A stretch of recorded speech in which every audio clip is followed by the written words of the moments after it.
कपड़े धोने वाली बहू। शादी के पहले से ही विभा को कपड़े धोने का बड़ा शौक था। कभी नल के नीचे तो कभी तालाब के पास। अरे मेरी नीली वाली लुंगी नहीं दिख रही है। विभा की अम्मा, कहाँ रखी है लुंगी? अरे वो तो विभा ने परसों ही धोकर रखी थी आपकी अलमारी में, देखो वहीं होगी। वो ना मैंने आज धो दी, मुझे लगा कि गंदी हो गई होगी। अरे कैसे गंदी हो गई थी? उसे तो मैंने पहना भी नहीं। हे भगवान, इस लड़की के कपड़े धोने की आदत से परेशान हो गया हूँ मैं। जितना तो घर में राशन नहीं आता, उससे कहीं ज्यादा डिटर्जेंट पाउडर का खर्चा है। इसकी शादी करवा दो, शादी जाए अपने घर में ही करे काम, फिर चाहे घर के कपड़े धोने हो या पूरे गांव के। हाँ ठीक बोल रही हूँ, देखता हूँ मैं कोई लड़का। वो दिन भी आ जाता है जब विभा को देखने लड़के वाले आ जाते हैं। लड़की मुझे अच्छी लगी।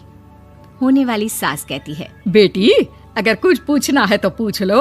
वैसे तो हमारी लड़की बहुत ही शर्मीली है, जो बोल दो वो मान लेती है, इसे क्या पूछना होगा।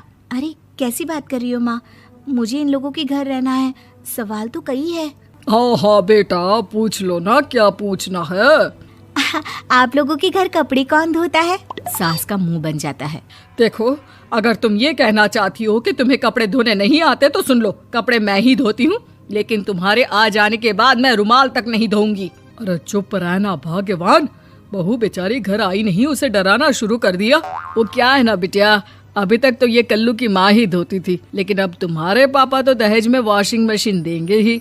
तभी विभा की माँ बोल पड़ती है, सवाल भी पूछा तो क्या। वैसे भाई साहब, मशीन की तो फिर भी कपड़े धोने की कैपेसिटी होती है। मतलब जो बिटिया दे रहे हैं ना विभा, इसे कपड़े धोने का बहुत शौक है। ये आप लोगों के क्या, आस पड़ोस गांव मोहल्ले सबके कपड़े धो दे और उफ तक ना करे। बाहर देखा नहीं आपने कितने कपड़े सूख रहे हैं? सब हमारी बिटिया ने ही तो धोए हैं। बस भी करो ना माँ, शर्म आ रही इतनी तारीफ सुनकर। और तो और एक दाग निकाल कर दिखाओ तो मान जाऊं। हाँ अच्छा, माफ करना बेटा, मैंने गलत समझा। हमें तो रिश्ता बहुत पसंद है। और ऐसे जुड़ जाता है रिश्ता कपड़े धोने का शौक रखने वाली विभा का। उसकी शादी हो जाती है कोयला फैक्ट्री में काम करने वाले कल्लू के साथ। शादी के बाद अचानक विभा चिल्लाती हुई सास के पास आती है। सासू माँ, अरे सासू माँ कहाँ है आप? ये तो धोखा है, धोखा दिया आप लोगों ने मुझे। इसे ससुर के चक्कर के बारे में पता चल गया। अरे तो उसमें तुझे क्यों धोखा मिला है? अरे नल में पानी नहीं आता, कपड़े कैसे कब धुलेंगे? अच्छा, तू पानी नहीं आ रहा उसकी बात कर रही है। तो आपने क्या सोचा? कुछ नहीं। अच्छा, तेरी माँ ने कहा था कि कपड़े धोने का शौक है तुझे, याद आया मुझे। शौक बोलकर कपड़े धोने वाले मेरे जुनून को कम ना आके सासू माँ, कपड़ा धोना मेरा गुरूर है। तभी पति भी वहाँ आ जाता है। अभी मैंने इसे सनी देओल की फिल्म दिखाई है, उसी के डायलॉग मार रही है माँ। अच्छा सुन, साफ साफ बता रही हूँ, पानी सुबह 4 से 6 और शाम को 10 से 12 आता है, समझी? विभा टाइमिंग सुनकर हैरान हो जाती है। ये क्या भूतों का मोहल्ला है? सुबह 4 बजे उठकर कौन कपड़े धोता है? 4 बजे टंकी में पानी जाता है, फिर सारा दिन धोना ना, किसने मना किया? अरे कैसी बात कर रही हैं? 200 लीटर की टंकी में कितने कपड़े धो लूंगी मैं? सुबह ही उठ जाऊंगी मैं। अब क्या था, विभा सुबह 4 से लेकर रात के 12 बजे तक कपड़े ही धोती रहती। एक रोज सास पड़ोस से निकलकर कहीं जा रही होती है कि साथ वाली कहती है, हाँ कल्लू की माँ, जरा ये बताओ कि 2 साड़ी है, 2 ब्लाउज और एक पेटीकोट और एक नाड़े वाला लंबा कच्छा।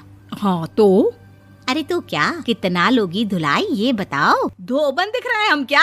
हमारे पति सरकारी नौकरी से अभी रिटायर हुए हैं और बेटा सुपरवाइजर है कोयला फैक्ट्री में। धोबन समझ रखा है हमें?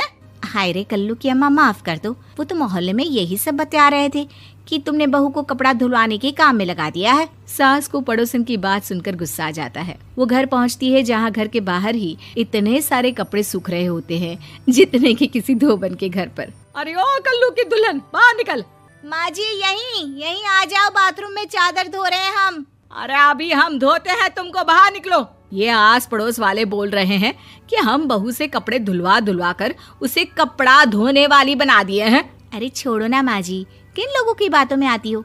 आस पास के लोगों का तो काम ही होता है कि वो किसी तरह सास बहू को लड़ा दे। बहू सारे घर के कपड़े धोती है, ये क्या कम है? बोलिए।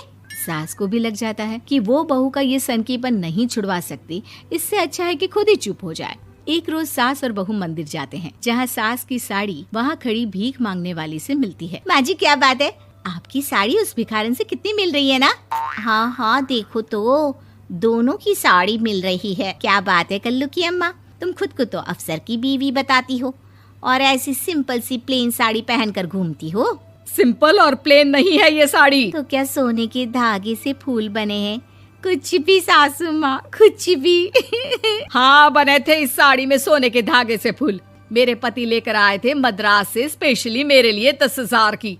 ताहे भाई साहब इस भिखारन के लिए भी सेम टू सेम साड़ी लेकर आए होंगे 10,000 की। सास उस वक्त कुछ नहीं कहती, लेकिन बहू के साथ घर आती है और अलमारी से एल्बम निकाल कर लाती है। ये साड़ी देख रही है, ये वही साड़ी है जिसे मैंने अभी पहना था। इस साड़ी में ये जो चमकदार फूल दिख रहे हैं ना, ये सोने के धागों से काढ़े गए हैं। लेकिन तू लोकल वॉशिंग मशीन ब्रश से घिस घिस कर सारे फूलों को निकाल कर साड़ी प्लेन कर दी।